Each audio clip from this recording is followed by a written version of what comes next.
Assalamualaikum warahmatullahi wabarakatuh. Semuanya, selamat datang di Siatu Arti bersama gue Acu SW. Acara ini disponsor oleh Snowman dan kali ini kita mau ngobrol-ngobrol bareng salah satu mentor gue juga, Tony, biasa disebut Rebellion. Sekarang kita mau invite dulu Om Bang Onik.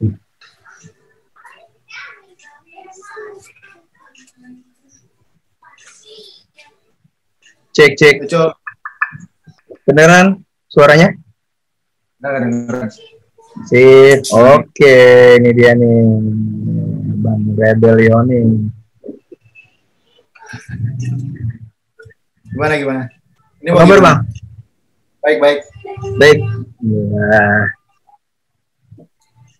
Lagi di mana nih? Rumah? Di rumah gue. Baru balik dari studio gue. Nah, ini thank you sebelumnya udah mau ikutan di project salah-salahan gue nih. Jadi di project ini gue ntar agak ngobrol-ngobrol santai aja sama Bang Onik sambil gue gambar ya. Nah, sebelumnya nih gambar, gue nggak bisa gambar.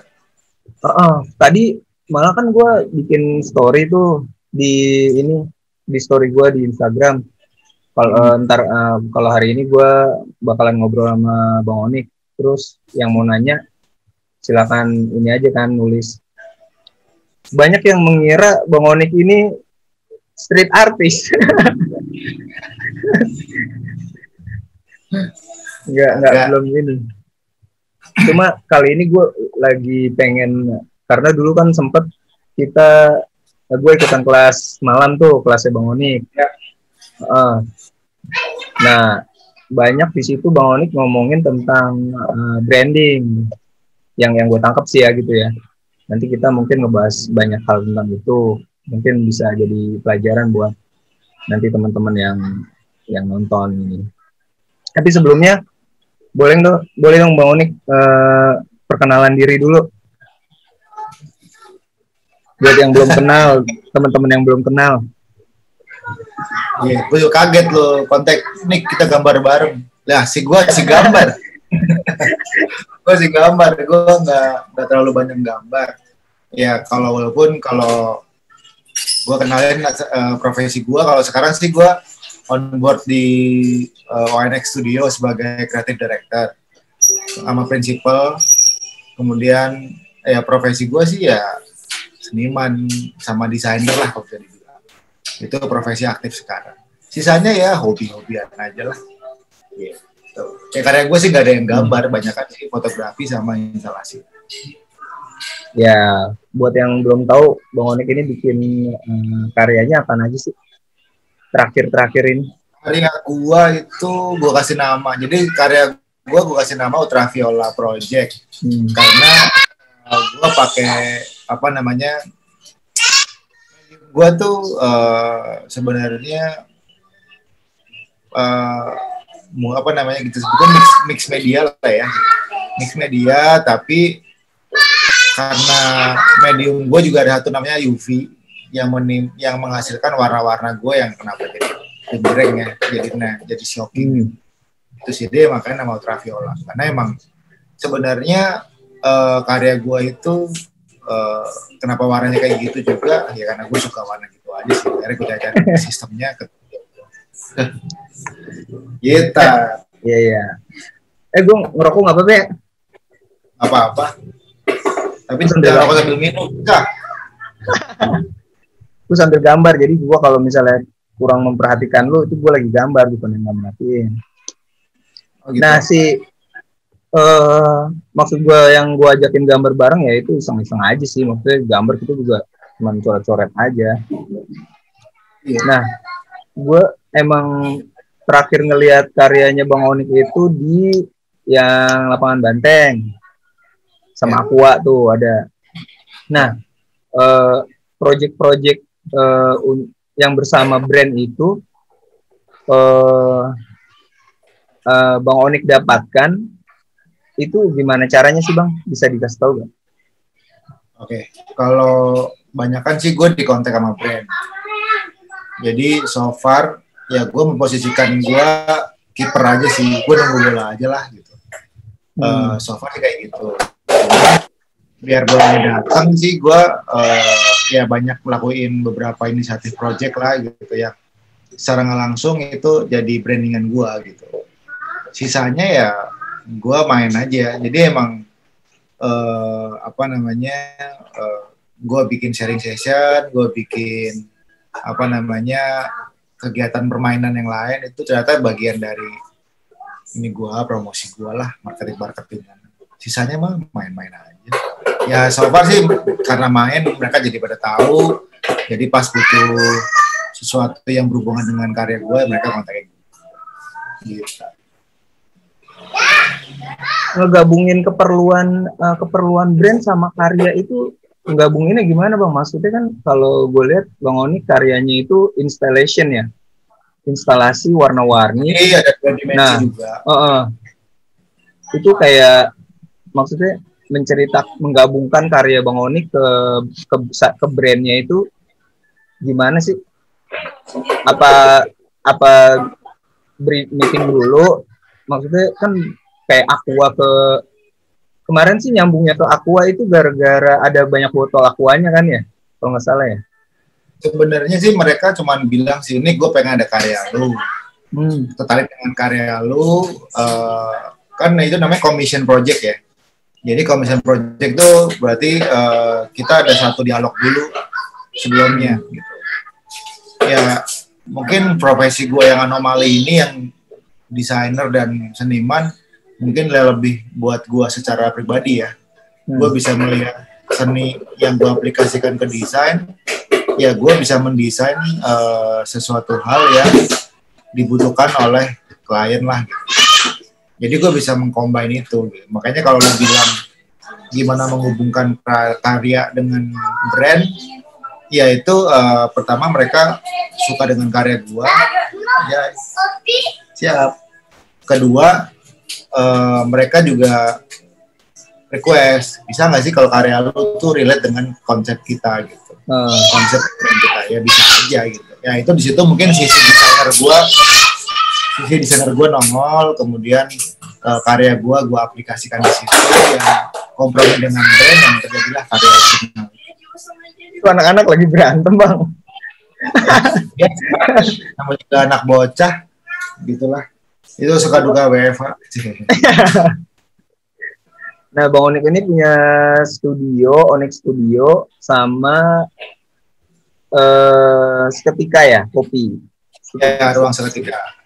Ruang seketika itu untuk, bisa dijelasin nggak, ruang seketika? Sebenarnya ruang seketika terjadi itu karena gue tuh pengen studio gue tuh nggak sekaku itulah. Gue butuh ruang tamu di studio gue.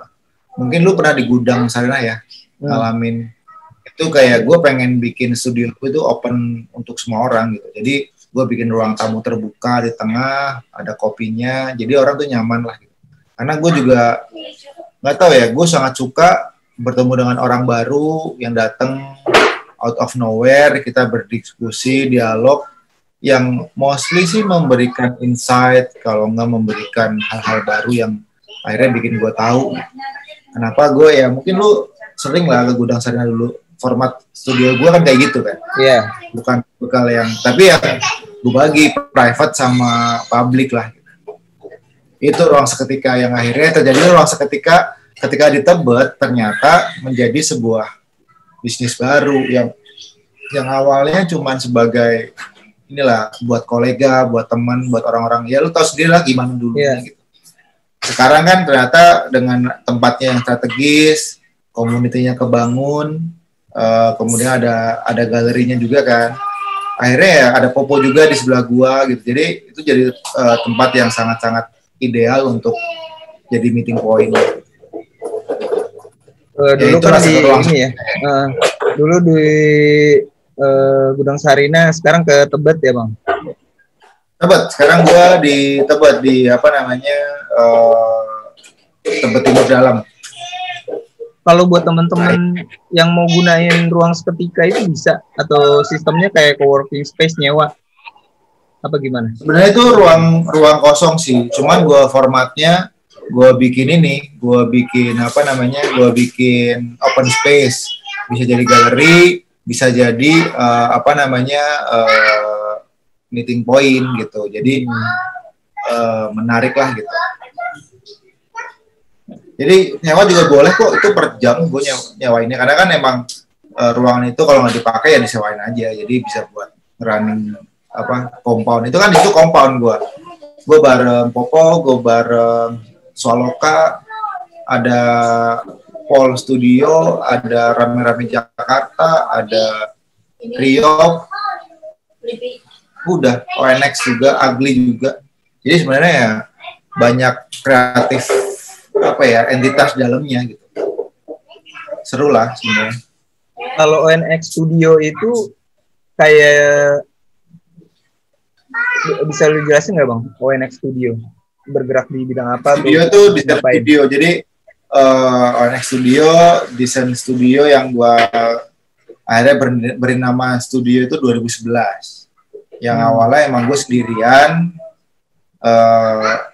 ngedesain project, yang kemudian gue dapat kesempatan lebih besar lagi, yang kayaknya gue pikir gue nggak mungkin sendirian nih, gue nggak bisa gitu. Akhirnya gue hire 1 orang, kemudian projectnya jalan, pitching menang, kemudian kayaknya udah dengan 1-2 orang kewalahan, gue nambah 1 orang lagi, yang sampai sekarang kita di timnya ada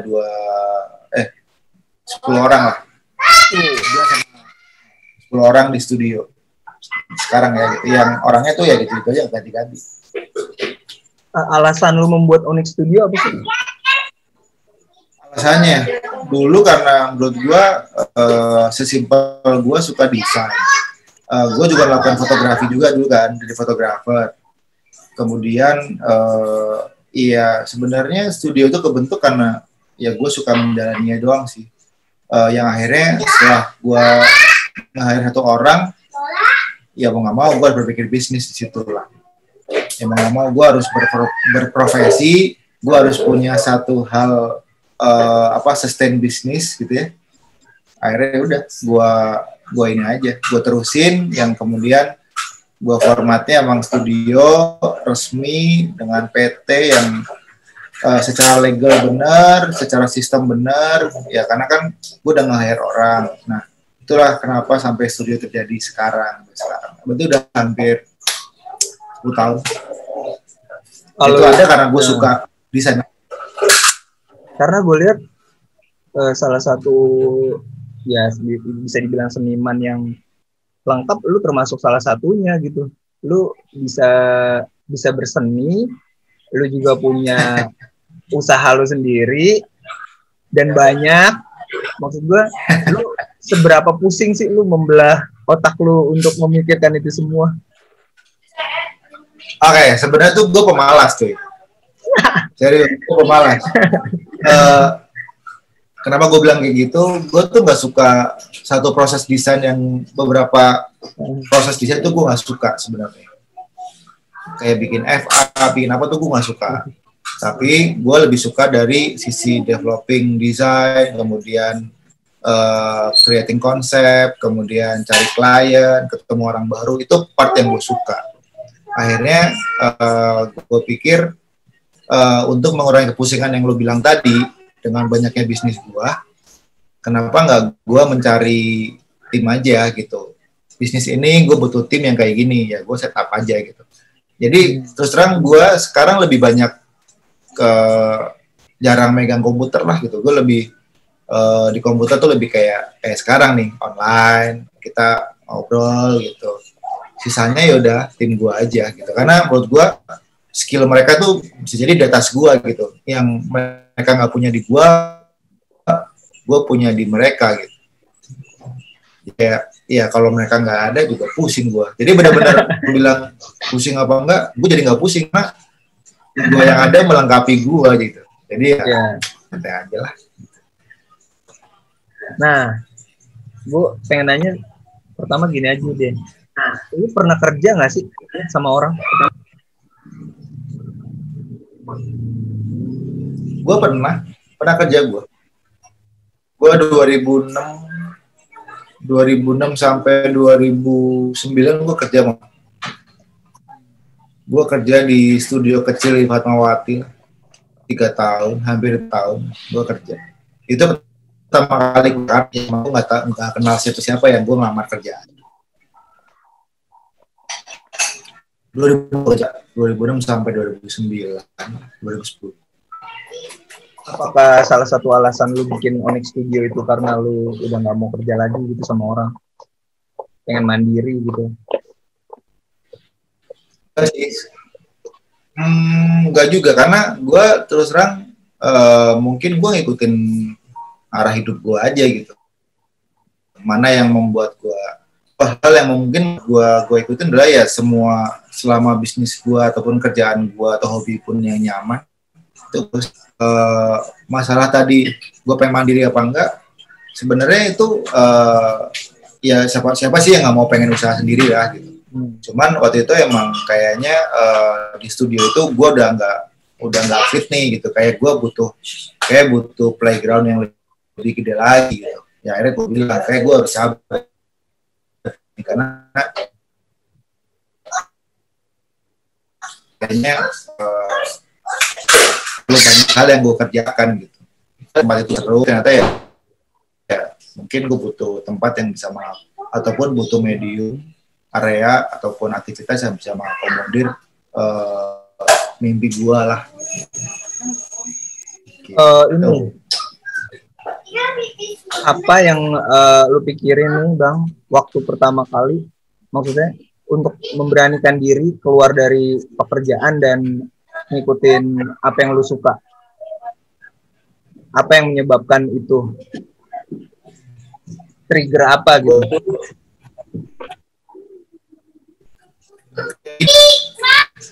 Triggernya tuh sesimpel ini sih, kayak ya gue pengen berkarya gitu, dan gue sangat pede dengan karya gue. Gue bisa lah hidup dari karya gue gitu. Itu doang sih modal gue. Duit gak ada. Iya, duit tahun-tahun 2010 gitu ya, mungkin ya gue aja ngekos gitu ya, kos gue sama istri gue selama hampir 3 tahun gitu ngekos. Udah gue ngerintis aja gitu. Oh gitu, lu udah pas 3 tahun sama bini gue. Udah punya istri? Married. Udah 2006 gue udah married, dan habis married gue langsung ke Jakarta. Oh gitu. Ini salah satu kayak yang pengen gue pelajarin juga sih, untuk kayak numbuhin keberanian lu dan kepercayaan atas apa yang pengen lu lakuin gitu. Kalau Bang Oni kan bilang gue percaya banget sama karya gue gitu, tapi sehingga beraniin gitu. Dan gue juga baru tahu pas ternyata di saat itu lu udah married. Nah, lu gimana bilangnya ke bini lu waktu itu? Bini gue sih nggak peduli. Bini gue udah tahu married, udah tahu lah. Tapi kan menurut gue tanggung jawab itu salah satu poin lagi ketika lo married, lo punya tanggung jawab. Jadi ya lo lebih inilah, lo nanggung anak orang, jadi kayak ya kalau bikin karya tambah bagus. Gimana caranya lo ngejual karya lo gitu. Ya percuma juga karya lo bagus tapi nggak bisa kejual gimana. Ataupun gimana caranya profesi lo bisa dikenal orang. Yang akhirnya ya udah 2009 mungkin lo kalau ngelihat YouTube-nya Andira ya yang bicara baik-baik, itu gue cerita banyak turning point gue di 2010. Di situ Andira tuh nanya, lo turning point-nya di mana sih di hidup lo gitu. 2010 ketika Fiskir ada. Jadi kenapa belakang gue ada sepeda, kemudian gue suka sepeda dan koleksi gue sepeda, karena dengan sepeda gue kenal semua orang di Jakarta, yang ternyata semua orang yang kenal di awal Jakarta itu yang sekarang membawa gue sampai sejauh ini, dimana orang-orang itu jadi kolega gue, jadi klien gue, jadi teman gue, jadi support system gue. Networking sangat kuat lah sejak 2009 ya gue main sepeda itu. Ya lu ntar nonton punya Andira aja, baik. Iya, oke. Bicara baik-baik. eh berarti link itu penting banget ya buat kita berkembang gitu bang. Penting lah, penting. Karena itu kebanyakan bisa bilang karena kebanyakan seniman itu kan agak-agak gimana gitu dengan berkomunikasi, sulitnya berkomunikasi. Nah itulah gunanya kita gimana caranya untuk dikenal sama orang gitu. Dengan yang gue pelajarin dari lu kan, kita lu gimana caranya nge-branding diri sendiri. Nah, menurut lu nih Bang, seberapa penting lu nge-branding diri, sama apa aja cara-cara yang bisa dilakukan oleh seniman untuk bisa dikenal? Ya itu kalau menurut gue ya, pertama nggak semua orang bisa semua orang bisa berkarya dengan baik, tapi nggak semua orang bisa berbisnis dengan baik. Ya itu mungkin yang gue temuin. Kemudian karena gue tahu kekurangan gue, akhirnya gue nutupin kekurangan gue dengan beberapa hal yang gue ketahui lah. Pertama karena gue pemalas, akhirnya gue harus punya tim yang solid gitu untuk menutupi kemalasan gue. Kedua, ya networking. Tadi lu nanya gimana sih networking gitu, dan seberapa penting gitu. Networking menurut gue itu kunci semua bisnis. Udah, apapun bisnis lu, networking nomor 1. Terus networking itu yang membuat lu jadi dikenal kan. Gitu. Cuman banyak orang yang bilang gue susah bernetworking gitu, gue susah networking gitu.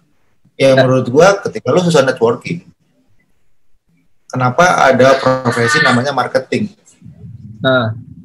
Nah, ya udah, serain aja ke temen lu yang jago marketing, gitu. Gue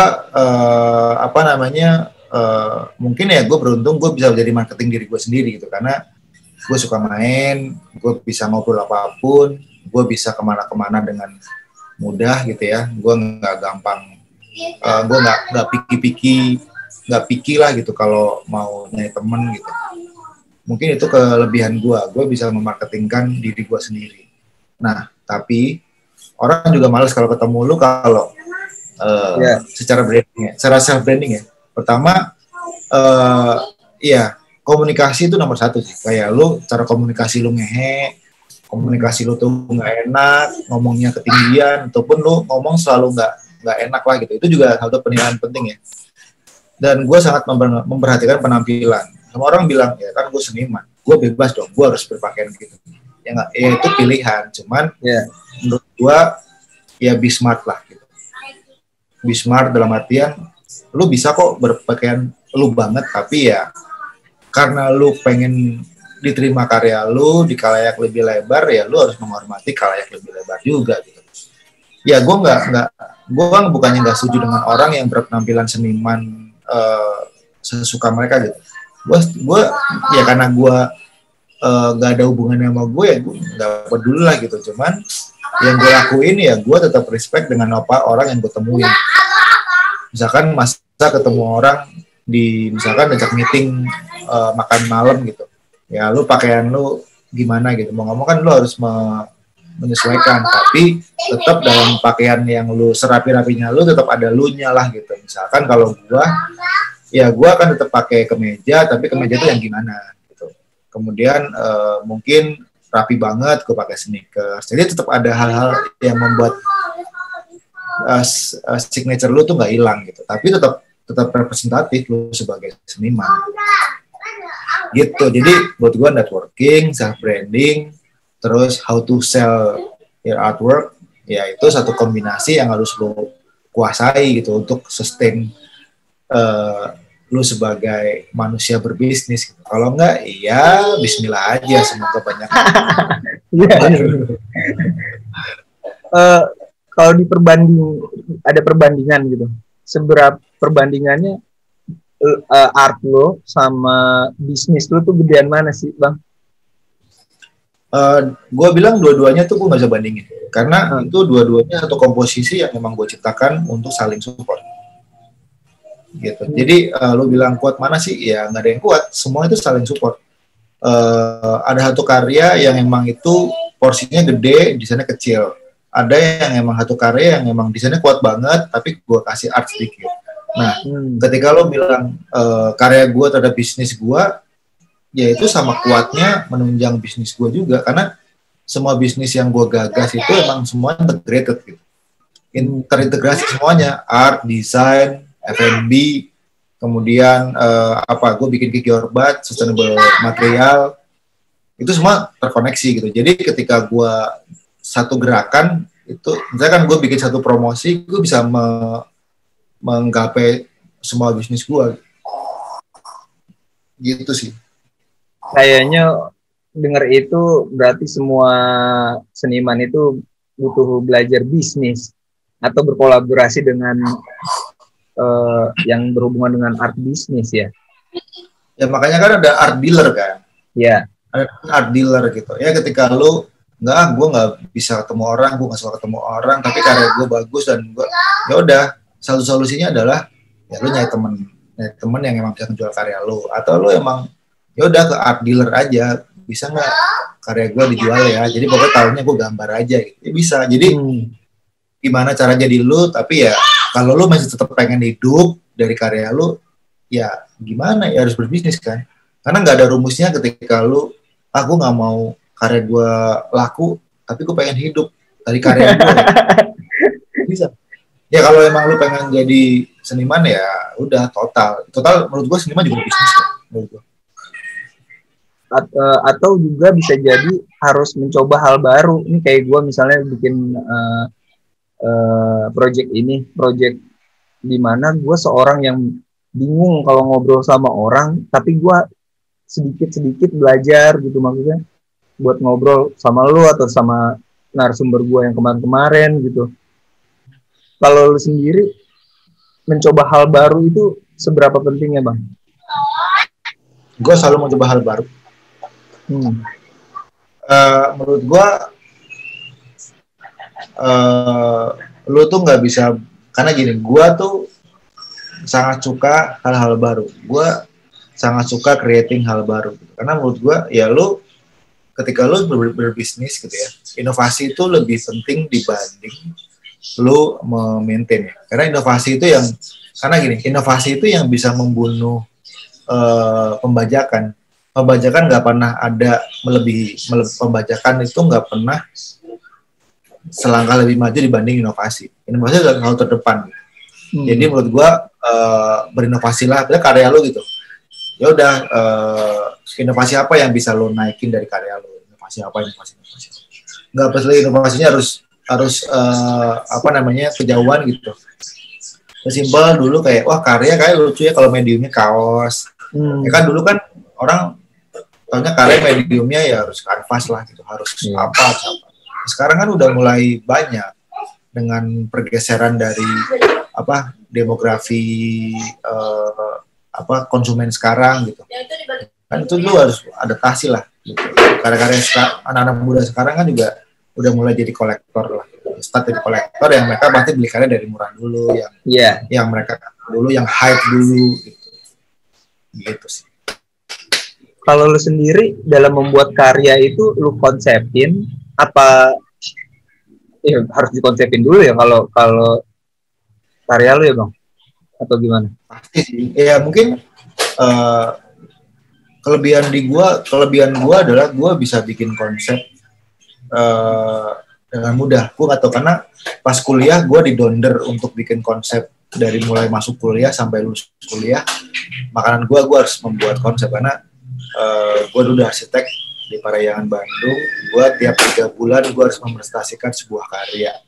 Jadi mau nggak mau, gue terbiasa dengan presentasi, gue terbiasa dengan harus create konsep, gimana lu harus berbicara, gue bilangnya sih beautiful bullshit ya, gitu. Lu harus belajar, gitu. Kemudian ya kayak gitu-gitulah gitu. Lu konsep, kalau gue sih sangat suka konsep gitu.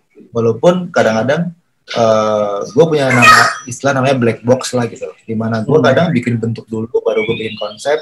Yang kadang itu ternyata black box itu jadi triggering gue untuk berkarya, memulai karya gitu. lu orang yang picky nggak sama project? Misalnya lu diajakin project, tapi lu termasuk orang yang picky nggak? Lihat brandnya dulu, lihat apanya dulu, konsepnya. Ya, Kenapa gue begitu? pikir karena gini, karena gue harus tahu kemampuan gue.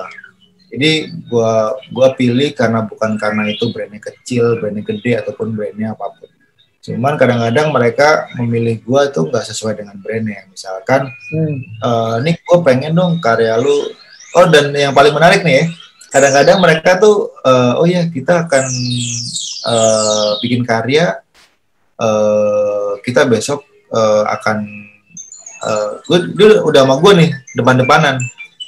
Kadang kalau lo kenal Vito kan, Vito kan dia bantuin gue untuk jadi AE gue. Meeting berdua di salah satu agensi, ya mereka undang gue meeting, tapi dia nggak tahu Rebellionic yang mana. Jadi dia rencana kita akan collab dengan Rebellionic. Oke, dan mereka nggak tahu kayak apa. Jadi ketika, oh iya mas, ntar karyanya boleh nggak kalau ntar bisa nggak bikin karya yang kayak ini? Tunjukin karya gue, ini karya Rebellionic, saya bisa bikin kayak gini nggak? Gue bilang, lah ini kan karya Rebellionic. Iya mas, masa kenal? Ya itu kan saya, gue bilang. Terus bingung sendiri karena gini, mereka tuh pengen, tadi yang terkait dengan brand, kenapa gue pilih dan gue tolak, karena misalkan brand itu pengen warnanya tuh putih gitu, kalau nggak merah, kalau nggak hitam. Gue bilang, lah kan karya saya pasti berwarna, jadi nggak mungkin kalau gitu. Nah itu yang gue tolak kayak gitu. Ataupun mereka tuh sebenarnya lu nggak perlu art kok gitu, lu perlu cuman vendor produksi aja, lu ngapain pakai gua gitu. Jadi menurut gua ya buat mereka pasti overprice, dan buat gue juga kayaknya nggak tepat sasaran deh kalau gue jadi tukang produksi gitu, karena ya gue bukan gitu, kayak gitu lah, bukan karena itu brandnya gede atau kecil sih. Kalau berarti bagaimana dengan ego kalau kita ketemu brand? Ya. Kalau Bang Oni sendiri gimana dengan keegoisan berkarya kita, tapi kita ketemu brand yang korporat? Bagaimana menanggapi? Klien gue korporat semua loh. Iya, gue tahu. Nah itu dia, menggabungkan kemauan kita dan kemauan korporat itu baiknya gimana Bang? Oke, biar mereka ngikut lu ya gitu. Lu harus punya branding yang kuat gitu, bahwa mereka nggak hire lu emang gue butuh seniman kayak lu, dan kita kerjasama, bukan yang wah gue mau lu ngejain. Jadi beda bahasa ya, ketika gue pengen karya lu untuk brand gue dong, brand gue lo gitu, bukan dengan karya gue pengen lu ngerjain buat brand gue dong gitu. Itu tipis bedanya, tapi itu maknanya beda. Jadi kenapa lu bilang gue bisa menyampaikan ego gue ke brand gitu, karena brand udah tahu karya gue kayak apa gitu. Brand yang pintar, mereka akan tahu karya gue kayak apa, dan dia akan tahu karya Onyx itu akan bisa masuk ke brand gue gitu. Bukan karena Onyx lagi dipakai banyak orang nih, kayak bisa nih masuk ke brand kita. Ya kayaknya kadang seringnya tuh bentrokan karena konsepnya nggak masuk gitu. Kalau jadi itu doang, lu kuatin branding lu. Kalau untuk kemauan brand gimana nanggepinnya? Misalnya dia maunya gini gitu. So far sih gue berjalan dengan mulus-mulus aja ya gitu, karena gue bisa merepresentasikan, misalkan ya karena commission, mereka pasti akan ada brief kan. Jadi brief itu yang akhirnya bisa gue kemas, dan mereka yakin bahwa apa yang gue bikin itu bisa mengakomodir mereka, dan tetap memunculkan mengakomodir apa yang mereka mau, tetap karya gua, dua belah pihak terakomodir, that's it gitu. Dan mereka so far ya oke nih, gue ikut deh. Cara simple buat nge-brand diri sendiri apa Bang? Cara yang paling simple? Cara paling simple ya, satu hal yang langkah pertama yang harus lakuin adalah orang harus tahu profesi lu apa. Jangan sampai orang ada lukisan ke lu gitu, tapi lu nggak tahu apa lu pelukis gitu. Itu simple step. Orang harus tahu lu profesi lu apa. Misalkan kayak ketemu orang baru, gue, lu ngapain sekarang? Ya gue seniman. seenggaknya dia tahu lu seniman. Udah, nggak yang sampai ada proyek buat gua nggak gini-gini, nggak usah. Pokoknya tahu aja lu seniman, udah. Kemudian ya lu harus benar-benar membuat orang lain tahu karya lu kayak apa. Lu berkarya sebanyak-banyaknya dan bernetworking sebanyak-banyaknya. Itu doang lah kuncinya. Yang lainnya ya improvisasi aja lah. Itu yang gue lakuin. Dengan cara begini gue apakah membuat networking dengan cara gue ngajak lu gini? Ya networking. Ya kan networking banyak banget lah. Lu ngajak main. Makanya kenapa ada hobi namanya golf, ada yang sepedaan, ada yang lu karaokean gitu. Yaitu salah satu medium buat mereka untuk bersosialisasi ataupun networking. Yaitu gimana lu aja gitu. Kayak sekarang kan lu udah networking sama gua. Ntar mungkin lu akan taruh di YouTube lu atau dimanapun Instagram lu. Jadi kan orang lain akan ngeliat, kenal lu, kenal gua. Mungkin suatu hari akan ketemu, gue ngeliat ini nih di YouTube-nya Acul, kalau nggak di teman itu kayak lu ya gini, udah ngebuka pembicaraan lagi gitu. Networking itu nggak harus ribet lah gitu. Lu say hi udah. Contoh yang di sepeda itu adalah teman-teman gue banyak yang nanya pas gue tanya gitu, gue nanti malam bakalan sama Rebelionik, anak-anak sepeda banyak kan. Anak-anak sepeda Bogor, lu mau ngobrol sama Oni kata dia gitu, kenapa di sepedahan gitu. Nah itu mungkin salah satu cara gitu ya, dengan kita memperkenalkan diri kita juga gitu. Iya, ya kalau gue sih emang ngelakuin apa yang gue suka. Gue emang dari dulu suka sepedaan, dari bilang kan, ya udah gue sepedaan. Cuman sekarang gue main road bike, yang emang gue bersepedaan bukan untuk HI tapi lebih untuk olahraga gitu. Jadi, tapi tetap ketemu orang-orang lain gitu, yang mungkin dengan hobi yang berbeda. Kayak kadang-kadang gue cuma pakai lipat, jalan-jalan gitu sama anak-anak. Ya hari aja. Makanya gue kenal banyak orang karena dari sepeda gitu. Main kemana-mana. Kalau dengan sepedahan yang banyak lagi sekarang tuh lagi nge-hype, gimana pendapat lu Bang? Kayak di mana-mana sepedahan semua tuh. Bagus sih menurut gue. Ya itu gue sedang lah gitu. Ya dari satu sisi gue suka karena ya kota ini lebih hidup gitu ya. Karena apa yang gue sukai ternyata orang lain juga melakukannya gitu. Yang kalau gue sebelah sekarang kayak gue nyari part susah. Dulu kayak nyari part susah, dulu kayak nyari part gampang, murah gitu. Nah di mana rendah kan. Kalau sekarang jadi nyari part susah, mahal. Aduh, ya itu kekurangan. Tapi gue lebih banyak sisi positifnya lah. Semua orang melakukan hal yang baik, sehat lah.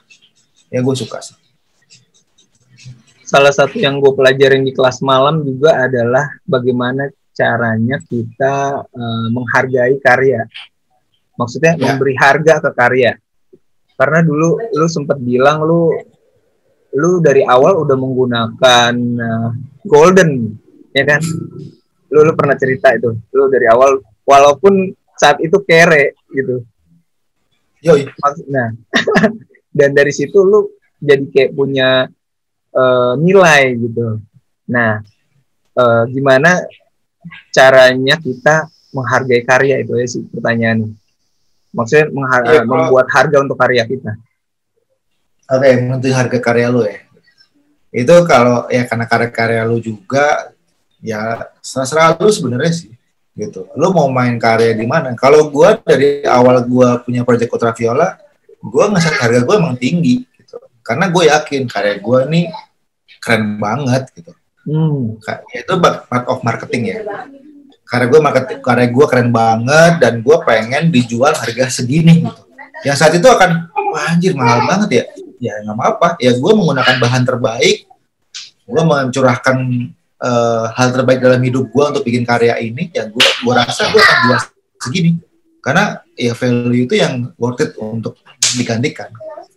Bagaimana orang bisa sepede lu? Bisa sepede gue? Gampang sih menurut gue. Ya lu tahu potensi lu aja, udah.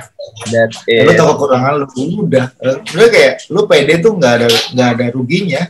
Tapi pede dalam artian lu tahu ya, Karena PD harus dibarengin dengan attitude yang baik, harus dibarengin dengan ilmu yang lu bawa untuk kepedean lu, sama beberapa hal yang membuat orang emang oke deh, lu pede, ya udah layak deh gitu. Jangan sampai lu pede tapi lu jadi kosong gitu kan sayang gitu. Mendingan lu mau stay humble, pede itu lebih baik lah. Tapi kalau mau snoop juga gak apa-apa, tapi orang udah tahu lah karya lu kayak apa gitu. Nah, cara cepat untuk ini kan, untuk bisa dikenal kan adalah membuat sesuatu yang viral gitu saat ini. Gitu. Menurut lu gimana tuh dengan orang-orang yang kayak tiba-tiba langsung boom gitu namanya? Kan kalau di basic branding kan kita harus bertahap nge-brand tuh pelan-pelan gitu bang. Nah untuk orang-orang cepat ini menurut lu gimana? Coba lo perhatiin aja gitu. Menurut gue ketika semua hal yang cepat naik akan cepat turun. Yang menurut gue lebih baik ketika lo viral, tapi gue agree dengan viral, gue agree. Tapi sebenarnya jangan sampai hal yang lo viralin itu apa ya, suatu hal yang kosong lah gitu. Lo viral karena prestasi lo tuh ya oke banget lah gitu. Cuman sekarang kan pengennya orang, wah gue harus viral nih biar cepet naik gitu. Ya nggak apa-apa, cuman karya lo ataupun hal yang lo viralin itu emang keren, bukan karena viral kecepugot gitu. Terus viral karena lucu gitu. Iya mungkin nggak sesuai dengan konsep lo, nggak sesuai dengan profesi lo gitu. Cuman viral juga salah satu bagian dari demografi konsumen sekarang gitu. Iya. Ya kan lu pergeseran konsumen kan, yang orang bilang ada beberapa generasi apa baby boomer, kemudian generasi X, Gen Z, milenial, semuanya gitu. Jadi ya mau nggak mau lu harus adaptasi dengan habitnya mereka, pola pikir mereka yang mereka pikir TikTok keren gitu. Ya gimana caranya biar lu harus bertiktokan tapi yang keren gitu. Gimana caranya lu norak tapi keren gitu. Karena mereka harus viral tapi keren gitu. Jadi ya mau nggak mau lu harus adaptasi terhadap demografi yang ada. Berarti emang kita harus ngikutin perkembangan juga ya bang, sama ya belajar aja terus gitu. Karena kebanyakan emang sih artis banyak banget yang gambarnya keren gitu kan, tapi yang untuk dikenalnya itu yang agak susah gitu. Iya ya emang apa namanya, menurut gua tadi dibilang di awal kan, semua orang bisa bikin karya, nggak semua orang bisa berbisnis, dan nggak semua orang bisa berbisnis bisa bikin karya. Jadi ya udah, sebenarnya kalau lu emang di salah satunya, ya lu saling melengkapi aja. Gitu. Kayak gue juga, mungkin kelebihan gue bisa berkarya, gue bisa jual karya gue. Tapi kekurangan gue adalah gue butuh tim yang bisa mensupport ketika gue developing karya. Gitu. Jadi ya udah, gue tahu kekurangan gue tahu kelebihan gue. Jangan apa namanya memaksakan lah gitu. Jadinya lu jadi aneh gitu. Lu nggak bisa jualan tapi susah jualan. Seberapa pentingnya uang buat lu bang? Penting lah. Lu gila apa? Lu nanya gue uang nggak penting? Buset dah. Lu tanya 1000 orang mana? Uang penting nggak? Kalau gue bilang, wah hebat ya. Gue penting. Menurut gue penting. Berapa nominalnya? Menurut gue uang penting karena so far itu jadi alat tukar kita ya. Kalau sekarang udah pakai genteng gitu nggak apa-apa dah. Kan masih pakai uang. Lu nanya berapa penting? Ya, pasti penting lah. Gimana? Soalnya gue ketemu beberapa orang yang bilang, ya gue cuma pengen berkesenian gitu. Bagus, itu bagus. Ya menurut gue emang dia mungkin akan berkesenian aja gitu. Bagus lah menurut gue. Tapi lama-lama kayaknya dia berhenti itu. Coba ntar dia tahu deh harga sekolah anak berapa, kemudian dia tahu harga beras berapa. Kalau mungkin dia bisa jual beras atau beli beras dari karya dia, tukar gambar gitu nggak apa-apa. Mungkin dia masih bisa hidup tanpa makan. Jadi ya sah-sah aja. Kalau kita kan kayak punya keluarga, punya anak gitu ya, tanggung jawab, berarti punya tanggung jawab lebih. Itu berpengaruh banget gak sih Bang di berkarya lu? Oh, pengaruh sih. Pengaruh kayak waktu anak gua pertama lahir kan gue bikin karya pakai nama anak gua. Kayak gitu-gitu. Terus ya gue memasukkan beberapa euforia gue punya anak kayak gitu-gitu di karya gua. Jadi emang karya gua merekam semua kehidupan gue aja sih. Makanya gampang gue bikin karya karena ya gue nggak perlu berpura-pura mencari gitu karena itu hal yang gue alamin aja. Jadi ya makanya tuh gue dengan lebih mudah bikin karya karena emang gue nggak usah mencari-cari hal, emang hal yang gue alamin aja. Iya. Kalau soal lu punya bisnis soalnya ya, maksudnya lu nggak bekerja karena banyak juga seniman yang akhirnya dengan tanggung jawab itu mereka harus tidak menikmati hidupnya dengan bekerja gitu, keterpaksaan dengan bekerja. Jadi dia harus berkarya gitu. Iya kayak gitu. Ya nggak apa-apa. Menurut gue satu hal gini, lu tahu kenapa lu harus kerja, lu tahu kenapa lu harus berkarya. Ketika lu, ya gue dulu bekerja dulu kok, karena begini, ya nggak apa-apa. Pilihan lu bekerja dulu dan sambil berkarya itu bukan pilihan salah juga. Dan lu memilih, enggak dari awal gue akan berkarya deh, berapapun duit yang gue dapat, pokoknya berkarya, gue akan hidup dari karya gue. Ya nggak apa-apa, tapi lu harus tahu diri juga, potensi lu seberapa. Iya, jangan maksain bahwa gue pokoknya mau nggak mau harus hidup dari karya gue gitu. Fuck lah gitu. Menurut gue kayak sekarang banyak teman gue yang kayak yang gue kenal yang sekarang jadi seniman gitu, berawal dari dia bekerja gitu, kayak Rato gitu. Dia di Kompas berapa tahun tuh gitu. Tapi kan pekerjaan dia di Kompas membawa dia sampai sekarang, yang akhirnya dicabut, yang ketika dia di Kompas bereksperimen, yang kayak gue udah dia udah tahu goalnya apa saat berkarya. Ya udah dia bekerja pun tahu tujuannya, kenapa gue harus bekerja di tempat itu, kenapa harus bekerja selama ini, karena dia udah tahu goalnya gitu. Kayak Aji Tragiko gitu, produktif banget loh dia karyanya, dan dia bekerja kantoran. Menurut gue ya oke lah gitu. Aji salah satu seniman yang gue kenal yang kerjanya rajin, kantoran, rapi, tapi karyanya jalan terus gitu. Yang ternyata ya dia bisa jual karya dengan baik, produktif, kemudian dia kantor ya sesuai jam kerja aja. Siapa lagi? Banyak lah. Vito sekarang di ONX kerja kan, tapi ya dia tetap bisa berkarya gitu. Jadi ya itu Buletos ya. Buletos juga bekerja kan.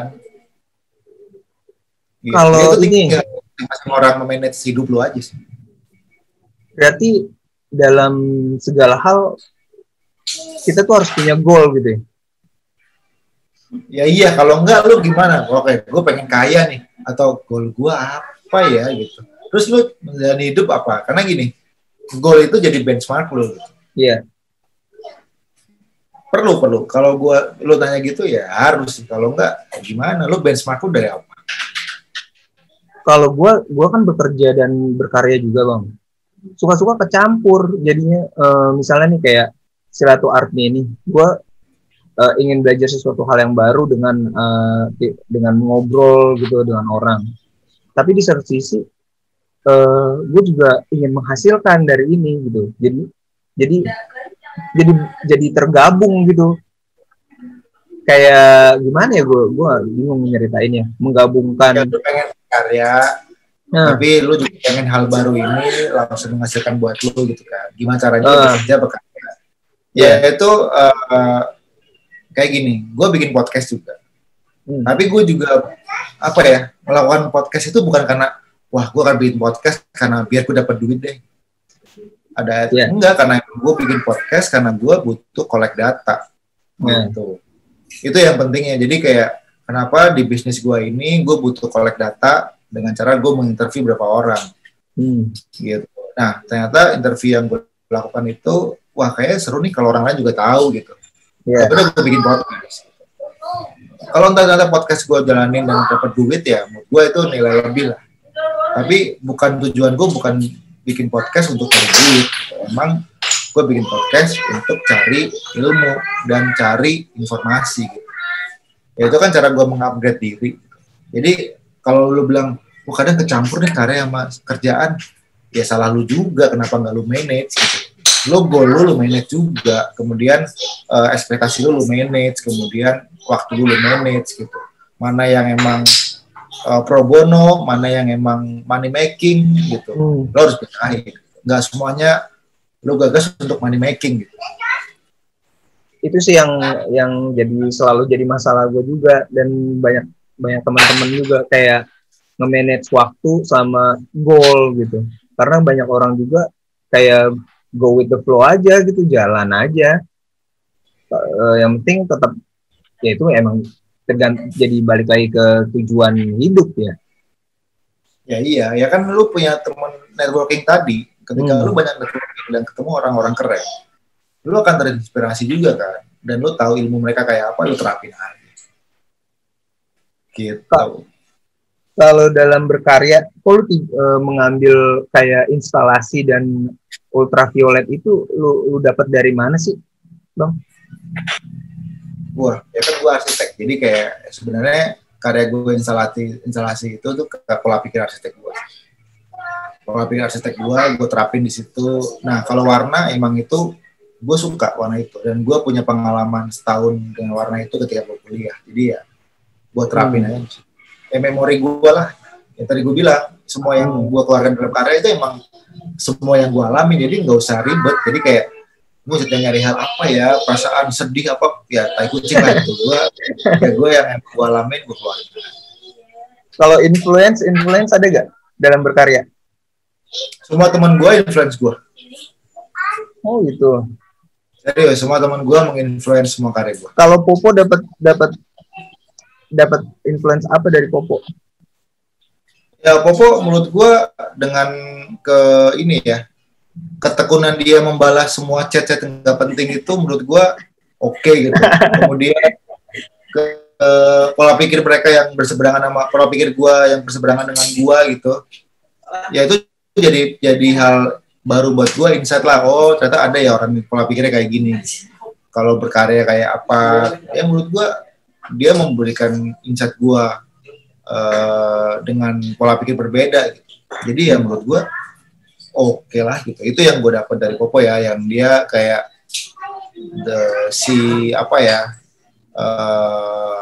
gue bilang si satir gitu. Menurut gue dia lumayan satir dalam berkarya, dalam bersosialisasi juga satir gitu. Jadi menurut gue oke, ada nih orang kayak gini. Gue kayak oh baik juga ya orangnya gitu. Oh ternyata orangnya absurd juga ya gitu. Ya, itu semua gue telah.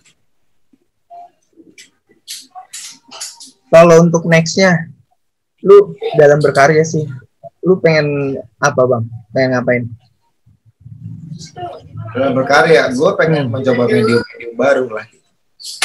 Ya, kayak sekarang lagi jalan medium gue arsitektur gitu. Jadi karya gue diinjek ke dalam arsitektur. Gitu. Jadi ya ngulik medium baru, karena kan karya gue bisa bilang karya gue mungkin saat ini nggak bisa dibilang collectible item lah. Karya gue lebih ke dekoratif gitu. Jadi emang ya udah gimana cara karya gue teradaptasi dengan mudah ke beberapa hal yang bisa diterapkan. Kalau misalnya lu yakin nggak, misalnya lu nggak punya usaha, apa lu bisa hidup dari art gitu? Lu bisa yakin lah. Gue pertama kali hidup dari art, gimana? Jadi ketika penghasilan gue dari art, kemudian gue kumpulin gue dari bisnis apa. Jadi emang gue berawal dari art. Jadi ketika lu nanya gitu, lu yakin nggak kalau art? Ya yakin lah. Karena emang gue awali semua bisnis gue dari art. Bentar. Ini ada pertanyaan di sini soalnya.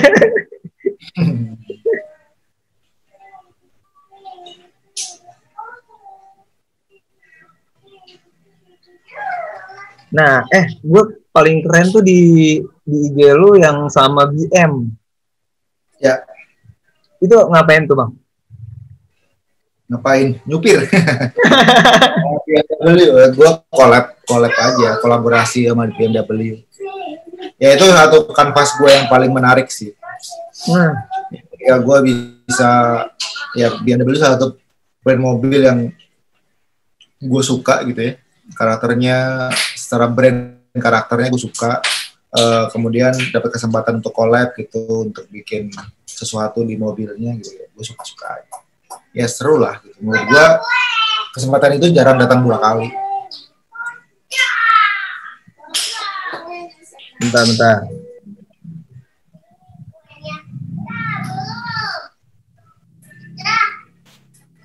Gue lagi ada ini WhatsApp bermasalah. Tadi lu.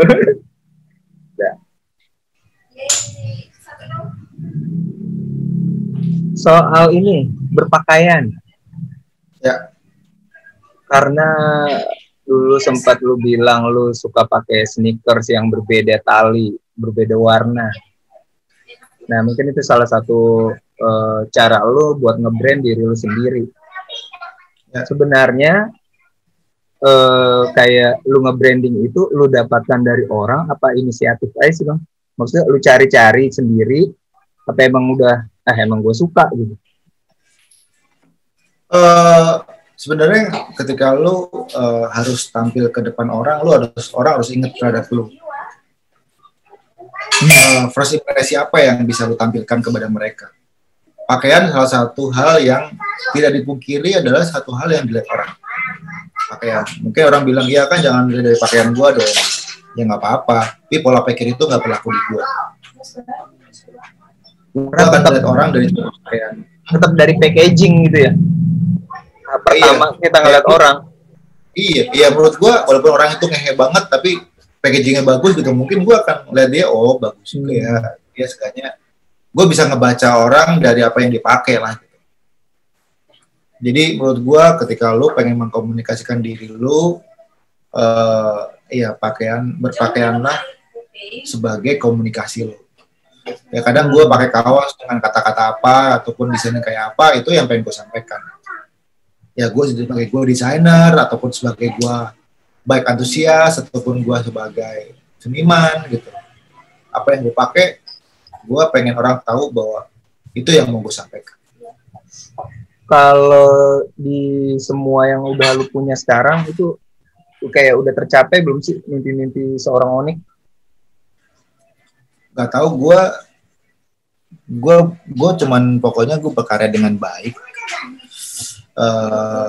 Gue mengembangkan apa yang udah ada, gue nggak tahu ujungnya di mana, yang penting gue lakuin aja gitu dengan perbaikan dengan improvement gitu. Jadi kalau lo ngomongin sukses apa enggak, gue nggak tahu sukses itu apa, gue nggak tahu kaya itu apa, karena ketika lo menjalaninya ya mungkin orang lain yang bisa menilai, lo nggak akan bisa menilai diri lo sendiri. Berarti lu punya set list mimpi nggak sih? Misalnya gue tahun ini harus begini, besok untuk begini. Mungkin target sih ada. Gue pengen punya ini, punya itu, gue pengen begini, pengen begitu ada. Cuman itu kalau yang bisnis pasti gue targetin. Tapi kalau yang beberapa hal tetap gue targetin gitu dalam hal. Cuman yang satu gue saklekin, yang satu lagi ya udahlah kita lihat gimana ntar ke depan. Tapi ada beberapa hal yang emang gue kunci sebagai target. Berarti ini banget dong, kalau membuat sesuatu tuh harus lu pikirkan matang-matang dulu konsepnya. Kalau dulu sih gue bikin karya yang penting keren-kerenan aja dulu lah. Kalau sekarang apapun yang gue ciptakan, gue bikin gitu, udah bukan berhenti di keren-kerenan doang. Emang harus sustain gitu sampai ujung, karena kan apa yang gue lakuin sekarang mungkin bisa terusin sama anak gue gitu, kalau enggak orang-orang di kantor yang emang masih muda-muda yang oke lah, lo pegang bisnis gue aja lah, lo macam lebih punya power lebih kuat gitu. Jadi gue bisa lakuin hal lain gitu yang sesuai dengan umur gue. Tapi lu emang nggak aktif di Instagram apa emang lu hanya kayak mengeluarkan yang terbaik aja sih di Instagram itu? Maksudnya lu nggak Aktif kok di story. Gue di story nyampah-nyampah aja. Cuman karena gini, di feed itu emang Instagram gue gunakan sebagai portfolio medium gue. Karena klien gue, calon klien itu cuma ngeliat Instagram lu apa nih? Gitu. Jarang yang ke website. Ya udah, akhirnya Instagram gue gue ciptakan atau gue peruntukkan sebagai etalase gue. Makanya gue jarang nyampah di feed, tapi gue nyampahnya di story. Gue nggak ada akun lagi. Oh, ini apakah semua seniman harus punya website? Ya kalau bisa ada lebih baik. Kalau nggak ada pun ya cari medium-medium lain yang yang punya cakupannya lebih lebar, biar semua orang lebih cepat tahu apa yang dilakukan. Website ya, karena nggak semua orang bisa memaintain website dengan baik. Yeah. Gua pun nggak punya website, kantor yang ada. Berarti kan kalau dalam membuat karya, lu selalu memikirkan, karena itu instalasi banyak yang harus dipikirkan gitu dalam pembuatannya. Seberapa lama satu karya lu kerjain? Macam ada yang cuma 5 hari, ada yang sekarang udah hampir 5 bulan juga ada. Yang 5 bulan ngapain? Tergantung dimensi, tergantung kerumitan, tergantung apa yang mau kita sampaikan gitu ya. Ya udah segitu aja range so far ya. Jarang yang besok jadi gitu, nggak ada. Oh iya. Nah. Impian seorang Onyx apaan sih, Bang? Impian gue apa ya? Gue nggak tahu. Gue cuma pengen apa yang gue mau bisa gue dapet, itu aja. Hidup dengan makmur, dah itu aja. Hidup dengan makmur. Karena kalau ya lu udah kebukti sendiri sih, lu bisa berkarya, lu bisa punya usaha, lu bisa hidup dengan apa yang lu suka gitu. Lu bangun tidur bisa ngelakuin apa yang lu suka gitu. Nah, jika seorang artis harus terpaksa gitu kan menghidupi hidupnya dan juga karyanya dengan sesuatu yang dia tidak suka gitu. Banyak sekarang yang melakukan hal itu. Menurut lu gimana tuh, Bang? Lah kenapa? Apa aja yang nggak suka? Ya banyak, misalnya pekerjaannya yang sebenarnya dia nggak suka gitu. Tapi untuk tetap berkarya dia harus ngelakuin itu. Kalau menurut lu gimana? Apakah itu baik aja atau emang seharusnya lu ngelakuin apa yang lu suka? Itu pilihan sih menurut gua, ya be smart lah gitu kan, dalam artian ketika lu tahu itu nggak suka, kenapa mau lakuin gitu, kenapa nggak, walaupun sama-sama harus mencari pekerjaan yang berpenghasilan tetap gitu ya carilah yang emang lu suka lah paling enggak. Jadi ya itu pilihan lah, lu bisa memilih pekerjaan gitu. Kalau nggak suka kenapa terusin gitu. Itu dia. Tapi kadang-kadang kan pekerjaan misalnya gue nih, gue bekerja sebagai graphic designer juga. Kadang-kadang di satu sisi gue pikir ngapain gue bekerja gitu. Padahal gue bisa hidup dari berkarya gue. Tapi di satu sisi karena di berkarya itu nggak selalu bisa menghasilkan, jadi gue terpaksa bekerja gitu. Gue juga bingung ya. Gimana sih lu tadi yakin dengan karya lu bisa menghidupi lu, tapi nggak yakin karya lu bisa menghidupi lu, kerja lu gimana? Berarti emang lu nggak yakin karya lu bisa ngehidupin lu berarti. Menurut gua. Iya benar, maksud gua lu bisa seyakin itu gitu. Iya, yakin aja. Gua yakin karya gua keren dan bisa laku, ya udah gas aja. Ya lu usahain itu, jangan kayak gini. Analogi gua, lu punya dagang gado-gado. Ya. gado-gado lu belum laku, lu tutup, lu dagang bakso. Gitu. Jadi bukan oke, gue kadang gado-gado nggak laku nih, kenapa? Oh, kerupuknya nggak enak, nanti pakai emping. Terus wah ternyata harus pakai sambal kacangnya pakai mede gitu. Tapi tetap gado-gado gitu. Jangan yang kayak tadi kan, wah gue dari seniman, dari karya gue nggak laku-laku nih, gue butuh duit, gue harus kerja. Ya, itu solusi paling cepat gitu. Tapi kenapa nggak berpikiran gimana caranya karya gue lebih cepat laku ya? Ya udah, gue naikin kualitasnya, gue naikin exposure dari karya gue, orang bisa tahu, gue approaching beberapa galeri, approaching beberapa art dealer gitu-gitu yang emang atau marketing yang bisa ngejualin karya lo. Enggak yang oke deh, gue butuh duit nih, karya gue kalau laku gue kerja deh gitu. Ya nggak apa-apa juga gitu. Cuman ya kalau sampai itu malah jadi lu bekerja, pekerjaan lu menyita waktu lu nggak jadi berkarya, sama aja bohong. Sama tadi gue bilang, lu gado-gado jualan, udah tukang bakso.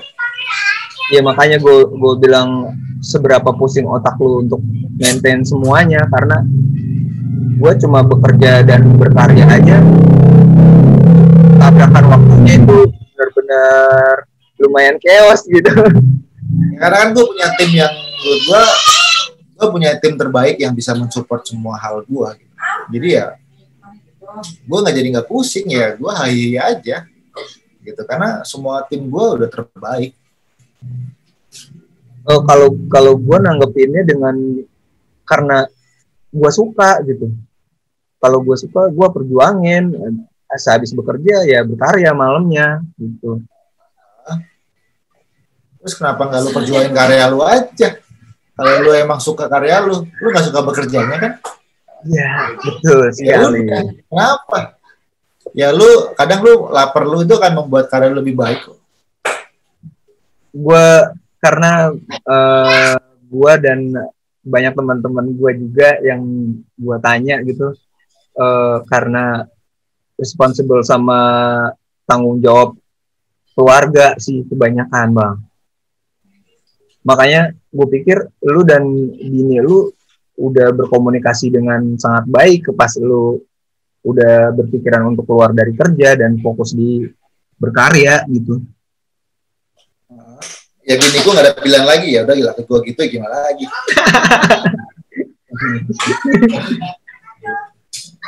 Ya mungkin rezekinya aja, gue jadi sendiri. Yeah. Kalau ngomongin faktor X ya gitu. Cuma kan faktor X itu terbentuk karena usaha lu. Berarti emang berjuang kerja keras itu emang segitu, enggak juga sih ya, kerja keras dan kerja cerdas menurut lu gimana? Ya nggak tahu sih, gue pokoknya melakukan, ya gue sih kalau orang bilang gue bekerja keras, gue nggak tahu gue sekeras apa bekerja gitu ya. Gue cuma ikutin ini aja, apa yang perlu kerjain gue kerjain, ngantuk ya tidur, pagi ya bangun, ya udah nggak usah ribet-ribet. Kalau emang harus capek ya harus capek, kalau emang harus nyantai harus nyantai gitu ya, lu manage diri lu sendiri aja. Saatnya punya duit, saatnya main-main gitu, jadi emang ya udah, lu hidup cuma sekali gitu, lu mau ngapain? Iya. Gue waktu itu kan dengar lu nggak mau mendengarkan berita-berita yang menyeramkan gitu. Kenapa bang, ceritain dong? Enggak, karena gue foto memori, jadi gue foto memori dan gue sangat melekat dengan apapun yang gue lihat ataupun gue dengar. Jadi ya ngapain itu, gue kayak tiba-tiba ada berita kayak gue tuh di Instagram gue nggak pernah hampir gue nggak pernah ngefollow kayak apa info receh, ambil turah yang sejenis gitu, gue nggak pernah, karena menurut gue kayak nggak ada gue tuh nggak ada relasinya dengan berita-berita kayak gitu. Gue masih bisa bercandaan dengan hal-hal lain gitu, jadi kayak aduh ngapain ya. Makanya Instagram gue enaknya tuh followernya semuanya emang desainer sama seniman, jadi fitnya enak gitu, yang nongol di explore gue juga enak. Kalau ini karena gue sempat ngajuin ngajuin sebuah ide ke alat gambar gitu, alat gambar digital. Terus dia welcome, tapi dia bilang, lu buatlah follower lu untuk membesar dulu, baru kita deal gitu. Jadi kayaknya sekarang kebanyakan brand itu melihat ini kita ya, maksudnya kayak follower atau menurut lu gimana bang? Kayak gitu. Gue nggak tahu brand apa yang datang ke lu sih. So far semua kerja sama brand-brand gue, follower gue cuman goceng, cuma 5.000 menurut gue. Ya udah, banyak yang lain, cuma kan mungkin 5.000 itu spesifik profesinya gitu, bukan yang random gitu. Mungkin itu dari nilai lebih juga, lu mendingan follower lu dikit. Tapi kalau menurut gue, sampai brand pengen butuh follower gede, ya lu nggak jadi seniman, jadi influencer aja. Kalau nggak jadi selebgram, mungkin dia bukan butuh karya lu, tapi butuh exposure aja. Iya. Bang Onik, bentar ya, sebentar banget. Gue disuruh nge-take down video sama tim Moka.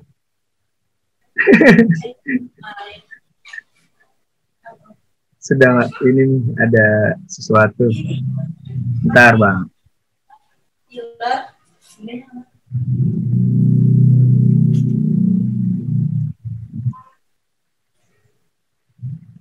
Lu hidup udah nyantai banget sih bang? Apa masih keki? Gimana?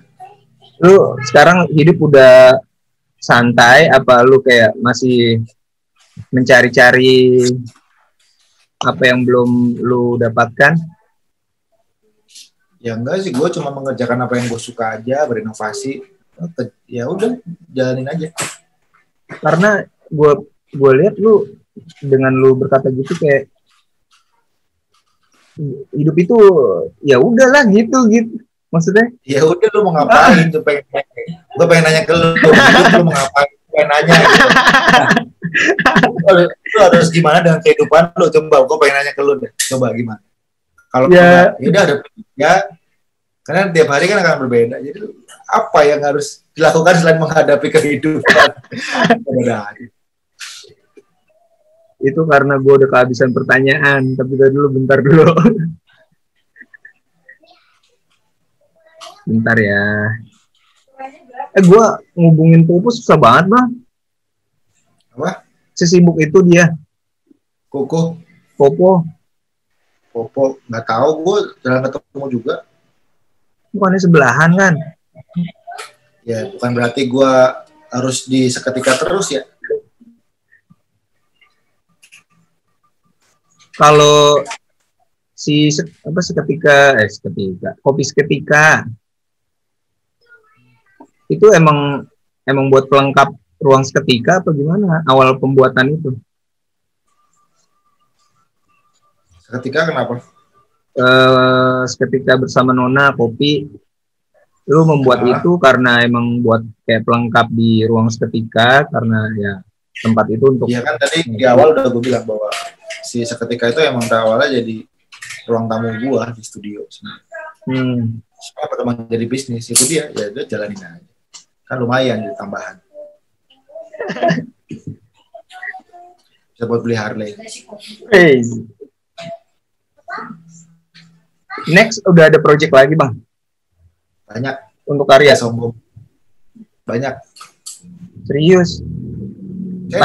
Pandemi gimana? Mempengaruhi gak? Mempengaruhi apa?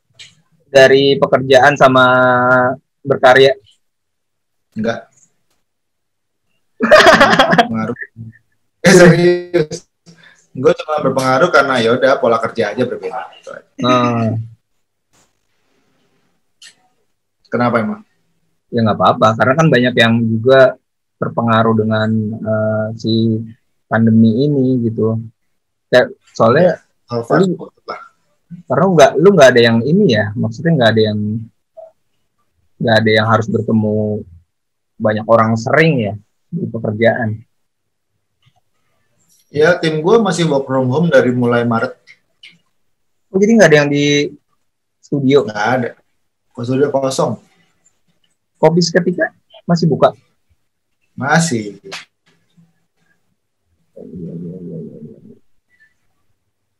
Oke, ini kita udah berapa lama sih? Udah lama pasti nih, gue lapar masalahnya. Masih lama, karena gue lapar aja. Ini udah 1,5 jam cuy. Serius? Serius. Patokan gue, anjir gue lapar nih. Ya udah ini deh terakhir deh, pertanyaan terakhir. Buat teman-teman deh. Lu bisa ngasih kayak kisi-kisi gak buat kita berkarya gitu? Terus kayak buat sepede lu bisa ngomong sesantai itu tadi. Oke. Kisi-kisinya ya, pokoknya udahlah, lu kenalin diri lu sendiri dulu aja. Kalau lu emang seniman ya lu yakin diri lu seniman, berkaryalah, udah, gak usah ribet-ribet. Kalau ngomongin pede sih, ya udah, dengan tadi lu tahu diri lu kayak apa, lu pede apa enggak ngomong sama orang. Kalau emang nggak pede, cari marketing untuk ngomong sama orang, mudah. Lu berkarya aja. Itu udah, kenalin diri sendiri aja. Jadi emang ya semua sesimpel itu ya? Cuy, hidup udah ribet, mau ngapain bikin rencana ribet-ribet juga. Siap. Ya aja, lu bikin karya, networking, ada yang beli, jual, penghasilan, bikin karya lagi, udah gitu aja.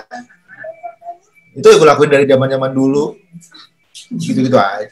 Udah, inovasi. Dan nanti di tengah jalannya pasti ketemu hal-hal baru ya bang? Iyalah. Ya, itu udah jadi berkembang. Main, perpinter diri, ya, update, udah, itu aja lah. Gue seneng banget kalau lu bilang. Nanya, lu ngapain coba? Itu dia yang gue pikirkan. Gue nggak tahu apa yang gue pikirkan. Gampang tuh pikiran lu. Nggak, sebenarnya ada, cuma gue memikirkannya tidak sesimpel lu memikirkannya gitu. Gimana gue nggak bisa ngejelasinnya itu. Terus gini, lu mikir ribet, lakuin kagak, sama aja. Lu ribet mikirin doang, dilakuin kagak. Iya, ngapain dengan tidur? Tidur, jelas tuh, tidur mau bangun jelas tuh. Oke. Gitu, jangan mikir, jadi lu udah punya satu hal, lakuin. Lu banyak mikir, ribet, rudet, nggak lakuin juga, sama aja pokoknya. Siap. Oke, Bang Onik. Thank you ya. Lagi. Apa? Oke. Jadi apa? Ya udah, gue mau selesaiin saat ini juga. Thank you banget Bang Onik ya. Karena udah ikutan di Silaturahmi ini. Nanti gue post di YouTube, nggak apa-apa ya? Apa? Oke. Thank you ya. Semoga sehat-sehat selalu. Keluarga juga sehat-sehat. Dadah. Oke. Deh.